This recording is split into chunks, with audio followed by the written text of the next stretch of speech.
बिस्मिल्लाहिर्रहमानिर्रहीम अस्सलाम वालेकुम।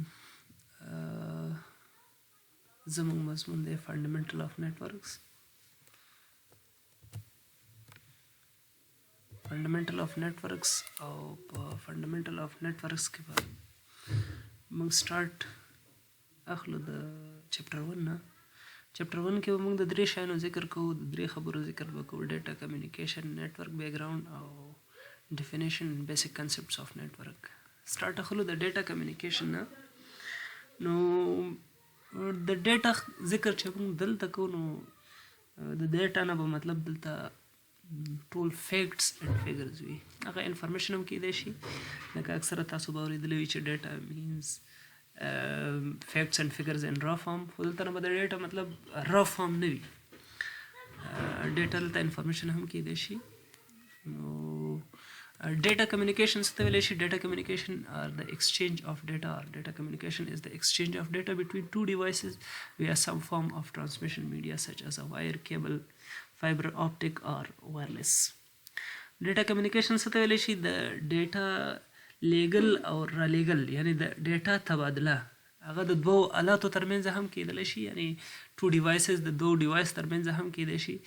او هغه ډیوایس چې کله کمیونیکیشن کوي نو د هغې چینل چې کوم وي، د هغې پات چې کوم وي، هغه شاید چې یو وایر وي، یو کیبل وي، یا هم وایرلیس وي. ټیک ده، یعنی هغه دوه ډیوایس چې کله خپلو کې سره کمیونیکیشن کوي، ډیټا ایکسچینج کوي، نو د هغې میډیم چې کوم وي یا چینل چې کوم وي نو هغه وایر هم کیدای شي او وایرلیس هم کیدلی شي. Data communication, there is two types of communication, local and remote. Local communication څه ته ویلی شي؟ هغه communication چې هغه فیس ټو فیس وي، مطلب هغې کې سره ډسټنس وجود نه لري، ریموټلی نه وي یا ریموټ کمیونیکیشن نه وي. سو دیٹ از وٹ local communication. Yeah, simply we can say that local communication is what face to face communication among individuals. The individuals ترمنځ د افرادو ترمنځ چې کوم face to face communication کیږي دغه ته local communication ویلی شي. او remote communication چې دی نو هغه څه شی وي؟ هغه communication چې a communication that takes place over distances. یعنی کله چې communication کیږي او د دوه ډیوایسز ترمنځ یا د افرادو ترمنځ distance موجود وي او کمیونیکیشن کیږي، that is called what remote communication. مثلا یو نفر دلته دی او بل نفر په یو بل ولایت کې دی یا یو بل هیواد کې دی، دواړه سره کمیونیکیشن کوي، شاید چې هغه موبایل وي، شاید چې هغه ټلیفون وي، صحیح ده. نو هر ډیوایس چې وي چې د هغې ترمنځ کمیونیکیشن کیږي دغه ته ریموټ کمیونیکیشن ویلی شي. دلته بیا د موډز آف کمیونیکیشن خبر راځي یا ټرانسمیشن موډز خبر راځي، سمپلیکس، فل ډپلیکس، هاف ډپلیکس وخیر. هغې ذکر موږ دلته نه کوو. ډیټا کمیونیکیشن سیسټم ډیپینډس آن 3 فنډامنټل کریکټرسټکس. یعنی که غواړو چې زموږ ډیټا کمیونیکیشن کې افیکټیونیس موجود وي، یعنی په ښه طریقې سره ډیټا غواړو چې سینډ شي، که غواړو چې زموږ کمیونیکیشن د ډیټا کمیونیکیشن سیسټم په ښه طریقې سره کار کوي، دغه وګورو چې صحیح دی که نه دی، صحیح طریقې سره ډیټا ایکسچینج کیږي نه ایکسچینج کیږي. نو اول باید موږ د هغې ډیلیوري وګورو. ډیټا کمیونیکیشن کې مهم څیز چې دی چې هغې باندې د ډیټا کمیونیکیشن سیسټم هغه افیکټیونیس معلومیږي، ښه والی معلومیږي، هغه ډیلیوري ده.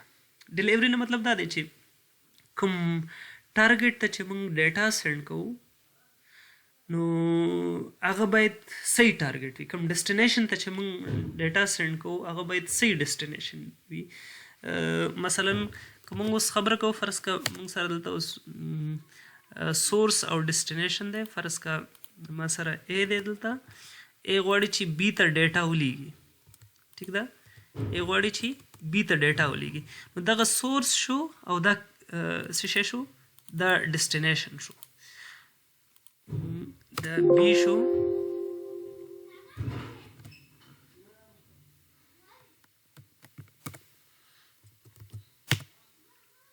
فرض که دا وګورئ اے غواړي چې بی سره کمیونیکیشن وکړي، غواړي چې د بي سره کمیونیکیشن وکړي نو چېرې داسې ونه شي چې غواړي بي ته ډیټا سینډ کړي او د بي په ځای هغه ډیټا لاړه شي چېرته سی ته. ټیک ده. یا مثلا دا علي دی، علي غواړي احمد ته ډیټا ولیږي، صحیح ده، او د احمد په ځای هغه محمود ته لاړه شي، صحیح ده.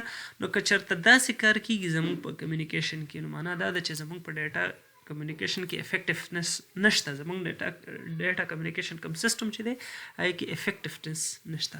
دا صحیح کمیونیکیشن سیسټم نه دی. او بیا څه شی دی؟ اکوریسي ده. اکوریسي نه مطلب دا دی چې ډیټا باید په صحیح حالت سره، په کوم شکل سره، په کوم حالت سره چې تاسو موږ سورس نه ډیسټینیشن ته ډیټا لیږو، صحیح ده، یا سینډر نه ریسیور ته کومه ډیټا لیږو، فرض که اے نه غواړو بي ته ډیټا ولیږو، ټیک ده، اے نه غواړو بي ته ډیټا ولیږو، دا باید په صحیح شکل سره ولیږل شي. فارمیټ یو ماغوي، نور پکې څه چینجز را نه شي، صحیح ده، څوک الټر نه کړي، چینجز پکې را نه ولي، صحیح ده، یا څوک ونه شي کولی چې په دې کې چینجز راولي، نو دغې ته څه ویلی شي؟ اکوریسي ویلی شي. نو معنا دا ده چې زموږ په ډیټا کمیونیکیشن سیسټم کې باید اکوریسي موجوده وي. د سیسټم مست ډیلیور د ډیټا اکوریټلی. او ټایم لاینز نه مطلب دا دی چې د سیسټم مست ډیلیور د ډیټا ان ټایملی مینر.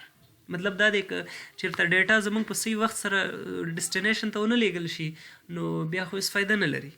معنا دا ده چې there is no effectiveness in our communication system.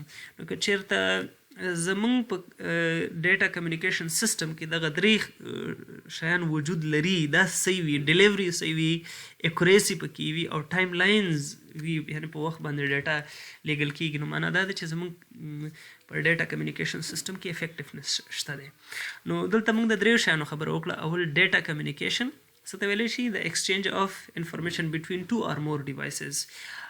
کله چې د دوه یا نو زیاتو ډیوایس ترمنځ ډیټا ایکسچینج کیږي، لیږل را لیږل کیږي، صحیح ده، نو دغې ته ډیټا کمیونیکیشن ویلی شي.